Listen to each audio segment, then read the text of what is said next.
कोई स्थिति नहीं, लेकिन वो अभी शुरुआत की है भजन की। कोई स्थिति नहीं है, कोई भागवती की स्थिति। वो जितेंद्री नहीं है, मनोनिग्रही नहीं है, वो परमार्थ का सुभट भी नहीं है, अभी शुरुआत किया है परमार्थ। बोले ना इस लोक में और ना परलोक में, ये भगवान बोल रहे हैं। या किसी के संशय की कोई गुंजाइश नहीं।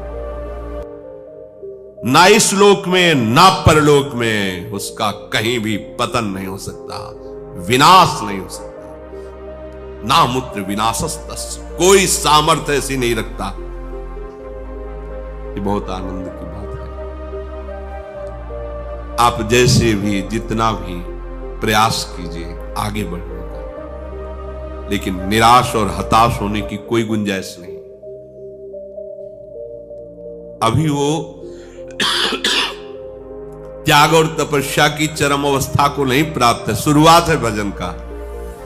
देवर्षि नारद जी ने भी श्रीमद् भागवत में कहा है कि जो सब धर्मों का त्याग करके एकमात्र श्री भगवान के आश्रित हो गया और भजन प्रारंभ किया है, अभी भजन परिपक्व अवस्था को नहीं पहुंचा और वो गिर जाता है, पतित हो जाता है, तो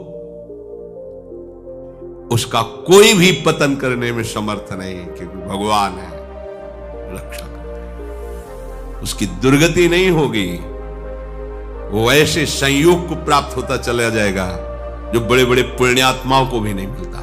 अभी भजन प्रारंभ किया केवल बस, और भ्रष्ट हो गया, उसकी वो गति होगी जो बड़े बड़े पुण्यात्माओं की भी नहीं होती। जो भगवत आश्रय लिए हुए है, नाम भक्ता प्रणश्य नाश नहीं। एक बार बोला अपने राधा, एक बार जीवन, चाहे जिस भाव से बोला, और जब आप मरोगे तो वही यमराज स्वरूप है, वही धर्मराज स्वरूप है। धर्मराज बड़ा शांत गंभीर स्वरूप, महान वैष्णव। यमराज बड़ा ही विकराल रूप, पापियों के लिए यम है और धर्मात्माओं के लिए धर्मराज है। उनके रजिस्टर में जितना सब कुछ भरा हुआ है, एक राधा नाम बोला, राधा। अब सामर्थ्य नहीं है उनकी कि एक नाम का हिसाब कर सके, क्योंकि महान वैष्णवाचार्य हैं। वो भी 12 वैष्णवों में महाभागवत में श्री धर्मराज जी भी आते हैं। वो प्रभु के नाम की महिमा को जानते हैं। एक बार तुम्हारे जीवन में यदि नाम लिख गया है, किसने बोला था या सुना था, तो दुर्गति शब्द तो खत्म हो गया तुम्हारे जीवन का। विश्वास करो, ये दुर्गति शब्द नहीं रहेगा। एक नाम, बस सबसे बड़ी बात है कि इस पर विश्वास की आवश्यकता है। बिन विश्वास भगति नहीं, ते बिन द्रवहि न राम, राम कृपा बिन शपने जीवन लह विश्राम। एक बार, कई बार सत्संग में सुनाया है कि 2 भाई थे। एक भाई धर्मात्मा और संत सेवन, साधु महात्माओं को देखते ही उनके चरणों में प्रणाम करना, आदर पूर्वक विनय पूर्वक घर लाना, उनका पाद प्रक्षालन, चरणोदक उतारना, उनकी पूजा करना, सुंदर भोग पकवान बना के उनको पवाना, आदर से विदा करना। उनका जो भाई छोटा था, शराब पीना, मांस खाना, गंदे आचरण करना और अपने भाई का भी विरोध करना, साधुओं को देखते ही गाली देना, ऐसा। दोनों की अपनी अपनी वृत्तियां। बड़े भाई को अंदर से बड़ा कष्ट होता। एक ही गर्भ से पैदा हुए पर कैसा ये असत आचरण करता है, कब इस पर भगवान की कृपा होगी। एक दिन अयोध्या के संतों की मंडली वहां से पधार रही थी। पहले संत जन पद यात्रा ही करते थे। उसका स्वभाव था संतों की सेवा। विनय किया तो संत श्रद्धा देखते हैं, उनके आदर भाव को देखकर घर गए। जो ही प्रसाद पाने को बैठे तो उसी समय वो शराब पी के लड़खड़ाता हुआ वहां से, क्योंकि घर तो एक ही था, वो ऊपर रहता था। पहले संतों से कहा, प्रभु नाराज मत होना, ये हमारा भाई पर ऐसे कुसंग को प्राप्त होकर दुष्ट स्वभाव वाला हो गया है। वो संतों को गाली देते हुए ऊपर चला गया, प्रसाद पवाया और घुटने टेक कर कहा, प्रभु क्या इसका भी उद्धार हो सकता है? तो उनमें जो मुखिया थे संतों में, उन्होंने कहा आप चिंता मत करो, भगवान के नाम में बड़ी सामर्थ है। अभी हम उपाय कर देते हैं जिससे इसकी दुर्गति नहीं होगी। संतों से कहा तुम इनके घर से बाहर निकलो। तो शंख घंटा नाद करते हुए निकले। उसको कमरे में पता चला शंख घंटा नाद से कि संत जन गए। अपने भाई को गाली देने के लिए कमरे से जे ही बाहर निकला तो जो मुखिया संत थे वो खड़े ही थे। वो बाल ब्रह्मचारी उठा पटक दिया उसको, और नशे में ही था, छाती में चढ़ के बैठ के बोले बोल राम राम। नहीं बोलेगा तो जान से मार देंगे, बोल राम राम। वो नहीं बोलेगा, वो गर्दन बोल। उसने सोचा कि बोल देने से प्राण बच जाएंगे, इतना तगड़ा बाबा जी ऊपर बैठा है, ज्यादा देर बैठा रहा तो फिर तो राम राम बड़े ऐसे ही उपहास पर या अश्रद्धा पर राम राम। बोले बेटा इसकी कीमत कभी मत लेना। बोले चल कीमत मत चलो। अब वो तो जानता ही नहीं ना प्रभु के नाम और प्रभु के भक्तों को। नीचे उतर के आए, उन्होंने कहा विश्वास करना मेरी बात का, अब इसकी दुर्गति नहीं हो सकती। कुछ समय बाद उसको कैंसर हुआ, शरीर में भयानक पीड़ाएं, शरीर पूरा हुआ। यमपुरी में पहुंचा। यमराज जी ने पूरा हिसाब सेकंड के कम हिस्से में देख लेते हैं। अब ये तो सीधे नहीं कि जाओ रो में डालो, क्योंकि 2 बार नाम लिया। उनका भाई तुम्हारा पूरा हिसाब जो है नरक वाला है।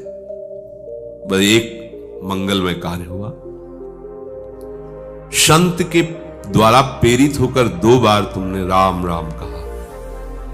बोलो तुम इसका क्या सुख चाहते हो? जो चाहोगे तुम्हें प्राप्त हो जाएगा, फिर तुम्हें ये नरक भोगना पड़ेगा जो पाप कर्म किए। संत की वाणी अमोघ होती है। उस समय भी उसकी स्मृति में आया कि बेटा इसकी कभी कीमत मत लेना। बच गए, नहीं तो पहले हिसाब अगर मिलता तो हम समझ ही नहीं पाते। पहले तो हिसाब ना, तो मुझे पता तो होना चाहिए कि इसके बदले में क्या दे सकते हैं आप। नाम के बदले में आप हमें क्या दे सकते हैं? भाई कीमत तो हमें पता हो तब हम हां बोले। हमें पता ही नहीं इसकी कीमत क्या है, इसका सुख क्या है। पर इसकी कीमत हम तो नहीं बता सकते हैं। त्रिभुवनपति देवराज इंद्र है। ध्यान किया देवराज इंद्र तत्काल। कैसे धर्मराज जी, जो समस्या है ये पापी है, पूरे जीवन अत्याचार दुराचार करता रहा, संत से प्रेरित होकर 2 बार राम राम बोला। अब ये कह रहा है कि इसकी कीमत क्या है, क्योंकि इसका फल देना पड़ेगा। प्रभु के नाम का फल, ये तो हमारी सामर्थ्य नहीं कि हम इसका। सृष्टि विधाता भगवान ब्रह्मा जी, तो उनको तो बुला नहीं सकते क्योंकि परमेष्ठी पद में इनको जाना पड़ेगा, वो बड़े पद के। धर्मराज जी, देवराज जी ब्रह्मलोक पहुंचे। बीच की बात की जब कहा उनसे कि जीवात्मा से चलो साथ, कहा? बोले हम लोग तो निर्णय नहीं कर पा रहे, ब्रह्मा जी करेंगे। बोले ऐसे थोड़ी जाएंगे, वो बहुत चतुर। बोला पालकी लाओ, उस पर बैठ के जाएंगे। उसकी पालकी में एक तरफ देवराज इंद्र और एक तरफ धर्मराज। बोले जितने तुम्हारे भयावने दूत है ना, ये हमारे सामने भी नहीं आने चाहिए। शासन कर रहा है, 2 बार नाम सब। ब्रह्मा जी ने कहा कौन सी लीला हो रही है भाई, कौन सा महाभागवत आ रहा है इतने सम्मान से? बोले प्रभु महाभागवत भी महापापी है, 2 बार ये संत के कहने से राम राम बोला है। आप पितामह हैं, संपूर्ण सृष्टि के विधाता हैं, क्या फल इसको दिया जाए? क्योंकि सारे फलों का लेखा जोखा आपके हाथ में प्रभु। इसको 2 बार राम राम कहने का क्या फल? दाढ़ी खुजलाने क्या भगवान का नाम है होश में, ऐसे थोड़ी फाइनल में बोल सकते हो आप, होश में प्रमाणित। तो उन्होंने कहा देखो हम तो सृष्टि रचना और इसमें सब लगे रहते हैं, महादेव जी ध्यानस्थ रहते हैं नाम में, ओम नाम की महिमा जानते हैं, उनके पास चलते हैं। ब्रह्मा जी, देवराज इंद्र, धर्मराज, भगवान शिव, परम वैष्णवाचार्य महान, आइए आइए कैसे आगमन हुआ कैलाश में, वो समस्या है ऐसा। बोले पहली बात तो एक ही शब्द में हम कहते हैं कि नाम की महिमा तो पूर्ण रूप से हम भी नहीं जानते, कुछ महत्व देखा है। जैसे रा कह के हलाहल विष और मां कह के, या गले में कोई चीज रोकी थोड़ी जाती, गला एक ऐसी जगह है जरा सा भी कुछ चला जाए खो खो खो खो से, जब तक वो निकल नहीं जाएगी तब तक वो, देखो ना किसी पूरा विष जो समुद्र मंथन से निकला, रा और मां आज भी गले में विराजमान है और नीलकंठ से भगवान का नाम संबोधन किया जाता है उसी के कारण। बड़ी महिमा नाम की वर्णन की, पर बोले पूर्ण रूप से क्या नाम का फल है, असमर्थ है महादेव जी। अभी तो पूरे त्रिभुवन के बड़े बड़े अधिकारी महापुरुष जन हैं, भगवान की महिमा के सब ज्ञाता हैं, इनसे बड़ा कौन हो सकता है। अब हुआ कि आखिर निर्णय क्या किया जाए कि क्या है भगवान के नाम का फल, तो भगवान से पूछ लिया जाए। चलो साकेतपुरी, जैसे भगवान नारायण हरि लक्ष्मी जी के साथ वैकुंठ में विहार करते हैं अपने दिव्य पार्षदों के साथ, ऐसे ही भगवान रघुनाथ जी सिया जी के साथ अपने परिकर के साथ साकेत बिहारी है। देखो इस पापात्मा जीव को किनके साथ जा रहा है, ब्रह्मा जी, महादेव, देवराज इंद्र, धर्मराज, अखिल लोक चूड़ामणि भगवान सिंहासन पर विराजमान है, बाम भाग में सियाजू विराजमान है, चरणों को सहलाते हुए महावीर, महाबली, परम ज्ञानी हनुमान जी महाराज, पूरा सब प्रभु मुस्कुराए, कैसे कैसे सब भगवत स्वरूपों का कैसे आगमन हुआ। बोले प्रभु बड़ी समस्या है, इसको आप ही समाधान कर सकते हो, ये जीवन भर आपकी आज्ञा का उल्लंघन करने वाला जीव है, शास्त्र विरुद्ध आचरण, पापात्मा, संत से प्रेरित होकर 2 बार आपका नाम लिया है, इसका क्या फल हो सकता है। क्योंकि हम सब असमर्थ हैं इसके फल का ठीक निर्णय कर सकें। भगवान ने कहा उठा के हमारे पास लाओ, तो गोद में बैठा ला, दुलार करते हुए कहा कि कोई कितना भी बड़ा तपस्वी या साधन संपन्न हो, ऐसी स्थिति को नहीं प्राप्त होता, वो अपनी गति को प्राप्त होता है। पर इसने संत के द्वारा 2 बार नाम, तो नाम का क्या फल है ये तो पूर्ण रूप से हम भी नहीं कह सकते, पर उसका महत्व क्या है ये तुम देख लो कि हमारा साधन भजन करके पदों पर पहुंचा जा सकता है, लेकिन हमारी गोद में केवल नाम का प्रभाव आप महापुरुषों के साथ यहां तक आया, अभी हमारे ही धाम में रहेगा। इसके बाद नाम की क्या कीमत है, क्या महिमा है, ये तो हम भी नहीं कह सकते। कहां कहां लगी नाम बड़ाई और राम न सके नाम, ये पक्का है। आपने जो भगवान नाम लेना शुरू किया तो नाश शब्द तो आपके जीवन से गया। जो नाना प्रकार की दुर्गतियां हैं, विश्वास करो नहीं होगी, दुर्गति नहीं हो सकती। भगवान कह रहे हैं नैवेह नामुत्र विनाशस्तस्य विद्यते, नहीं उसका विनाश नहीं हो सकता। फिर होगा क्या, दुर्गति तो नहीं होगी। भगवान कहते हैं कि उसने निश्चय किया है ना मैं भगवत मार्ग में चलूंगा, बस इस निश्चय के कारण उसका कभी भी नाश नहीं हो सकता, दुर्गति नहीं हो सकती। मैं भगवत मार्ग में चलूंगा, अब चल नहीं पा रहा, लड़खड़ा रहा है, गिर भी पड़ता है।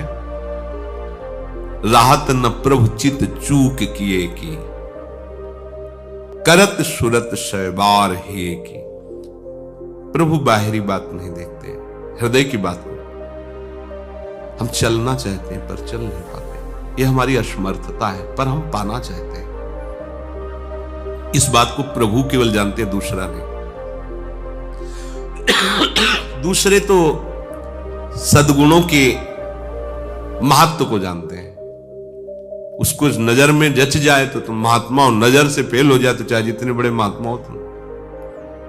प्रभु आंतरिक विषय को देखते, ये मेरे मार्ग में चलना चाहता है, पूर्वाभ्यासवश मेरी माया की प्रबलतावश ये आगे नहीं बढ़ पा रहा है, नाश नहीं होगा, पतन शब्द नहीं उसके जीवन में होगा, न में भक्ता प्रणश्यति।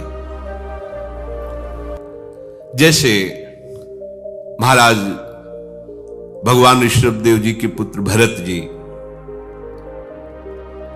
प्रभु की प्राप्ति के लिए भारतवर्ष का राज्य का त्याग, रानी, महल, संपत्ति, सेवक, सब सुखों का त्याग किया।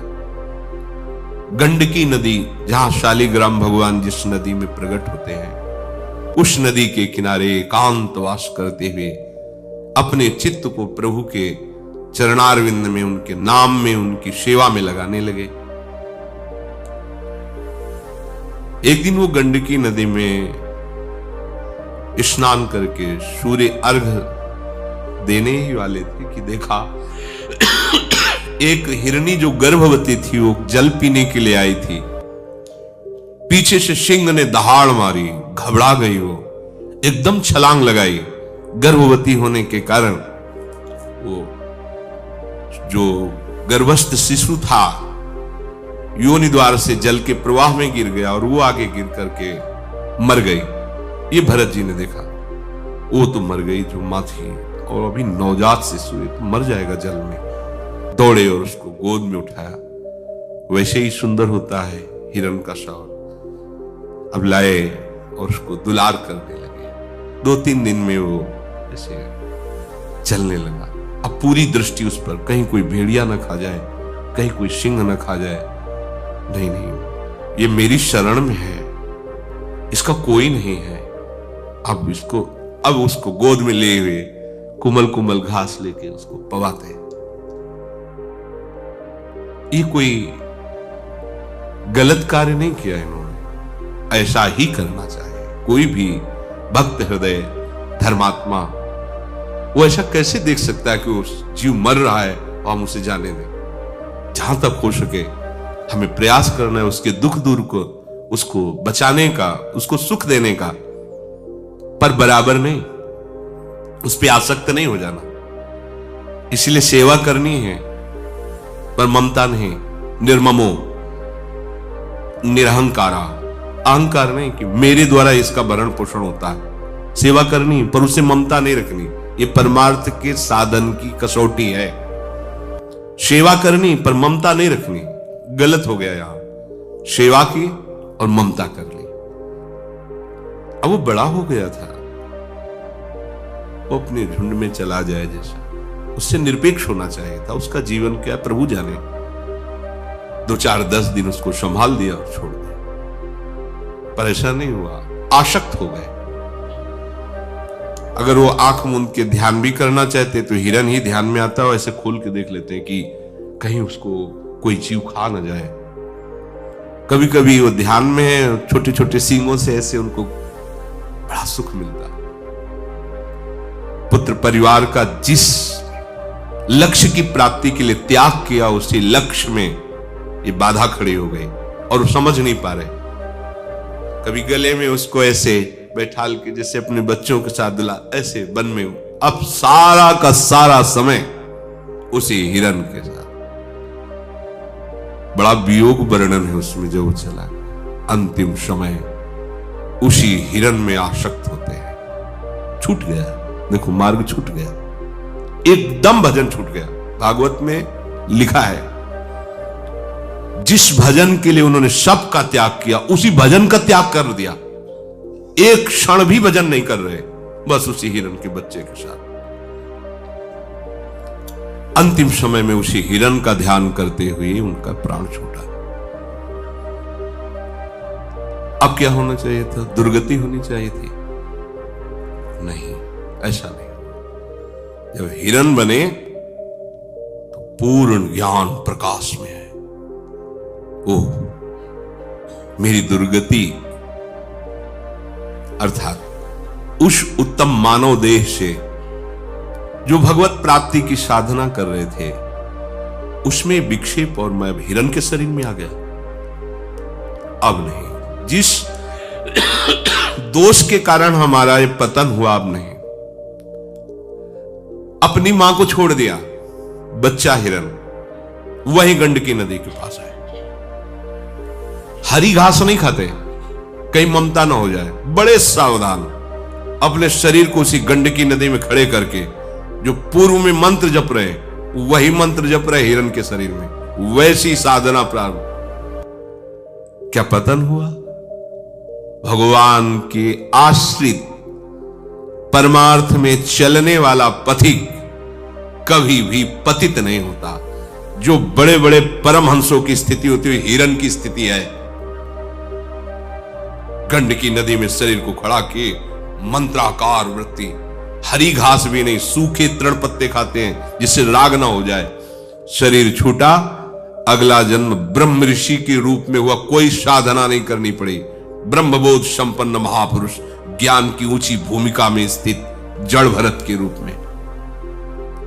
भजन का क्रम नहीं नष्ट हुआ, साधना नहीं रुकी। ये मार्ग ऐसा नहीं 100 बार बोला है तो अब 101 बार शुरू होगा, 99 नहीं होगा। जितनी स्थिति में आप पहुंचेंगे, उस स्थिति से कभी पतन नहीं हो सकता। सुरक्षित बैंक है ये भागवती, और ये आपके पास है। बताया दो नाम बोले थे, हिल गया पूरा सिस्टम ब्रह्मा का, निर्णय नहीं कर पाए। और आप अब इसमें सावधानी ये रखनी है कि हमारी बुद्धि कहीं नकारात्मक सोच में ना जाए। 2 नाम से काम चल जाएगा तो शाम के बोल देंगे राधा राधा, दिन भर दुराचार करेंगे। ऐसा जिस नाम की इतनी महिमा है, हम उस नाम को कभी छोड़ेंगे ही नहीं। हम ऐसे मार्गों का क्यों चयन करेंगे जिसमें हमें आनंद की अनुभूति ना हो?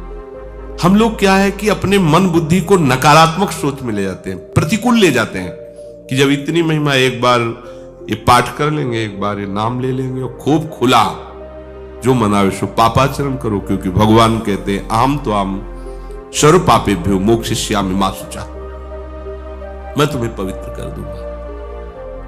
फिर ऐसे करने में बात तो बनेगी ही, प्रभु तो बनाएंगे ही, पर दंड मिलेगा आपको। इस उद्दंडता का आपको दंड मिलेगा। अगर आप फिसल जाते हैं चलते चलते, तो फिसलना भी आपकी चढ़ाई में आ जाएगा। देखो फिसल गए ना हिरण के उसमें, पर हुआ क्या? परमार्थ तो नहीं रुका, स्थिति तो बढ़ती ही चली गई। वो ऐसे महापुरुष के रूप में प्रकट हुए जो कृतकृत्य और परम महामहिम मोक्ष पद अधिकृत, जन्म से ही। वो अगर किसी पशु पक्षी के रूप में भी साधक जाएगा, तो ऐसी जगह का पशु पक्षी, हमने देखा गिरिराज जी की परिक्रमा में एक संत भगवान झान बजाते हुए बड़ी वाली नाम उच्चारण, दसियों कुत्ते भाग पड़ते उनकी तरफ और आसपास घेर करके ऐसे ऊंचा मुख करके ऐसे वो अपनी भाव आता कि सब कृष्ण बोल रहे हैं, ये सब भक्त है। कोई त्रुटि हो गई इस रूप में है, लेकिन कहां है परम पावन 84 कोश भूमि, परम पावन गिरिराज जी की तलहटी, जहां रात दिन भागवतिक वातावरण, नाम के संत को देख के दौड़ के आते। और सब ऐसे कई जगह ऐसा देखा गया कि आरती का शंख बजा कि उनका आवाज करना शुरू हो गया, वैसे शंख की ध्वनि के साथ। नाम कीर्तन कथा वो अपने ही धाम में भी आता था, सबके बीच में आकर के ऐसे बैठ जाता था। मुरारी ने कंठी भी बांध दी थी, उसको चेला बना लिया था ऐसे ये सब भागवतिक हैं। हरिराम व्यास जी कहते हैं कि हो मन वृंदावन को श्वान, कुत्ता बना दो पर वृंदावन का, नाली का कीड़ा बना दो, प्रबोधानंद जी कह रहे पर वृंदावन। वो चाहे किसी भी योनि में चला जाए उसे भगवान की कथा सुनने को मिलेगी, उसके भगवान नाम कीर्तन कान में पड़ेगा, भक्तों का सानिध्य होगा और उसका उसी जन्म में कल्याण हो जाएगा। ये खास बात, भजन शुरू कर दिया अब तुम्हें कोई पतित नहीं कर सकता। समय लगेगा, संयोग सानिध्य आपको ऐसा प्राप्त होगा। न ही कल्याण कृत कश्चित दुर्गतिम तात गच्छति। बहुत विश्वास करके आनंदित होने का ये बात है। प्रभु कह रहे हैं कि हे पार्थ, कल्याणकारी मार्ग में जिसने कदम रख दिया उसकी दुर्गति कभी नहीं हो सकती। कल्याणकारी मार्ग परमार्थ, प्रभु के आश्रय, प्रभु का नाम जप, प्रभु की लीला श्रवण, प्रभु का नाम कीर्तन, उसकी दुर्गति नहीं हो सकती।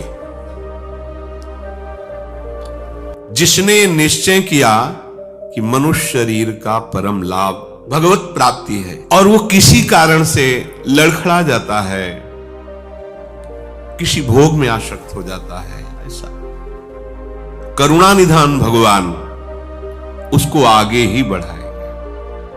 ध्यान रखना, लड़खड़ा जाना और जानबूझ करके गिरना, इसमें अंतर है।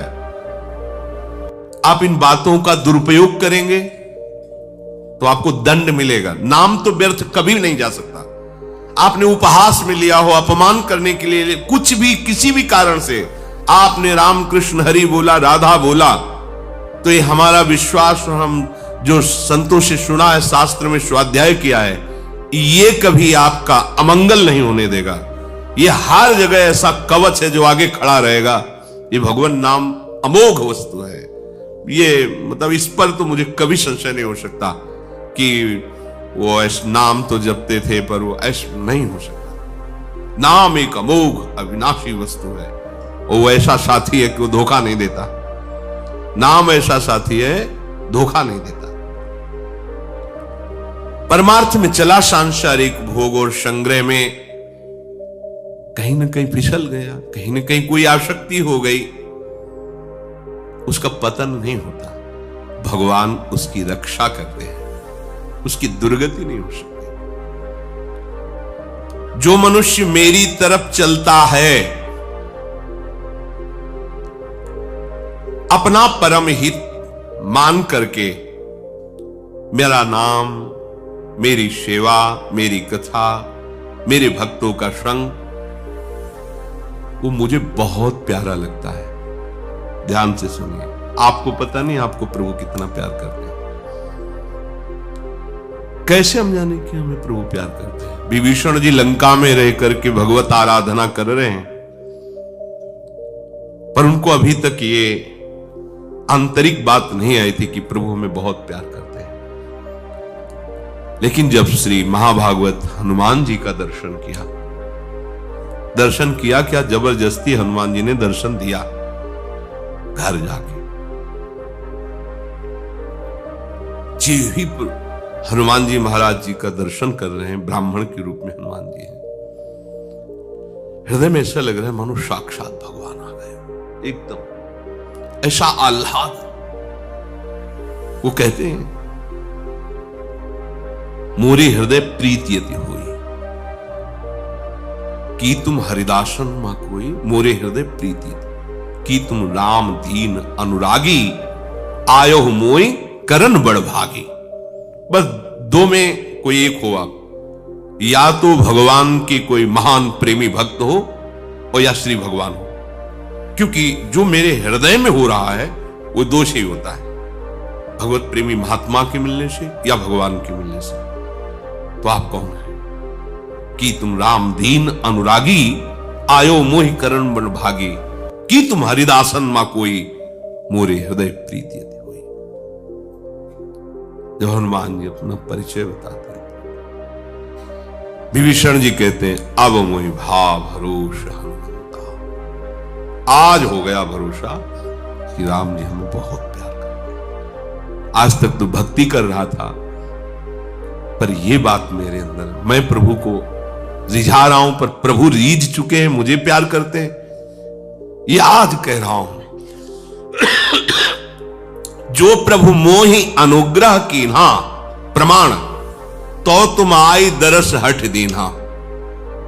अगर प्रभु की कृपा ना होती, हमें प्यार ना करते होते, तो महाभागवत आपका सानिध्य प्राप्त नहीं होता। प्रमाण हो गया कि भगवान हमें बहुत प्यार करते हैं। देखो यहां शब्द लिखा हुआ है कि जो मेरे मार्ग का अनुसरण करता है, आश्रय ले लेता है अपने कल्याण के लिए, नाम जप, भगवत कथा, भक्तों का संग, ये भले वो जितेंद्रिय नहीं हो पाया, निर्विषय नहीं हो पाया, भगवान कहते मैं उसे बहुत प्यार करता हूं। चला ना वो मेरी तरफ चला। देखो पहली बात कि वो मेरा अंश है, इसलिए भगवान की ममता है हर जीव पर। दूसरी बात, अब वो खेल खिलौनों से हटकर मेरी गोद में आना चाहता है।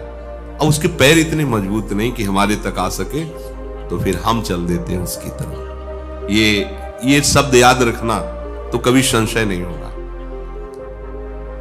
इस संसार क्या है? भगवान का रचा हुआ माया का खिलौना। जैसे बच्चा खेलकूद में लगा है, खेलकूद में लगा है पर मां का बच्चा है। बच्चा खेलकूद में मां को बोल सकता है पर मां नहीं। ऐसे ही सब मम प्रिय, सब मम उपजाए, यह है वात्सल्य। अब विशेषता, वो खेल खिलौना छोड़कर मां मां कह करके मां की तरफ चल पड़ा, और उसके पैरों में इतनी मजबूती नहीं है कि वो वहां से यहां तक आ सके। चला, लड़खड़ा के गिर गया, तो मां क्या करेगी? देखती रहेगी क्या गिर गया? नहीं, गिरने नहीं देगी। इतनी रफ्तार से दौड़ करके हो जाएगी कि गिरते गिरते गोद में ले लेगा। मेरा बच्चा करो सदा तिनके रखवारी, जिम बालक राख। यही हमारे जीवन का आधार है शब्द। इसी से कुछ दिखाई नहीं दे रहा, कुछ समझ में नहीं आ रहा, लोग गालियां देते हैं, अपमान करते हैं, भूख प्यास सब कुछ सहकर। ये बात जीवन आधार होती उपासक के। वो हर बात से प्रभु देख रहे हैं ना, प्रभु देख रहे हैं ना, उन्होंने कहा है ना, वह उनकी बात पे चल देता है। वो एक एक कदम देख रहे हैं।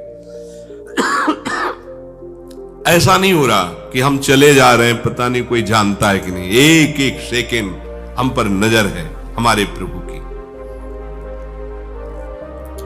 जिसने हमारे मार्ग में कदम रख दिया, उसकी दुर्गति कैसे हो सकती है? नहीं, कभी नहीं हो सकती। पहली बात तो याद रखो, भगवत मार्ग में किया हुआ साधन कभी भी नष्ट नहीं होता। वो तुम 10 साल से भजन करो, ये कर लिया ना, सब नष्ट हो गया तुम्हारा। पहली बात, वो कोई विनाशी बात थी क्या जो नष्ट हो गई? राधा किसी की सामर्थ्य नहीं की इसके प्रभाव को नष्ट कर दे। ये बहुत आनंद का विषय है। वो मलिन अंतःकरण होने के कारण हम ये बात समझ नहीं पाते। एक क्षण के लिए भी आप नाम नहीं छोड़ पाओगे।